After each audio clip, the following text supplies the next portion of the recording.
And so I've taken on a challenge. I'm not necessarily trying to get the 1,000 hours in, but I am making the commitment to spend time unplugged each day. And I'm really focusing more on my phone when it comes to that. And I think it's important, especially for creatives, but for everybody really, as we come to our creative time, to not have been pouring technology into ourselves. Let me tell you what I mean by that. I have understood that a lot of famous authors spend their first hours of the morning writing. That has never really worked for me because I'm not much of a morning person.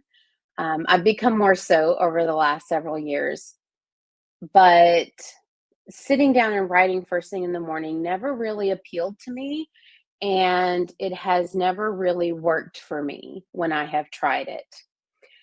Now, since I've started this unplugged book, I have made a concentrated effort not to look at social media or my messages or anything like that, my email, anything like that, until I get my morning writing done.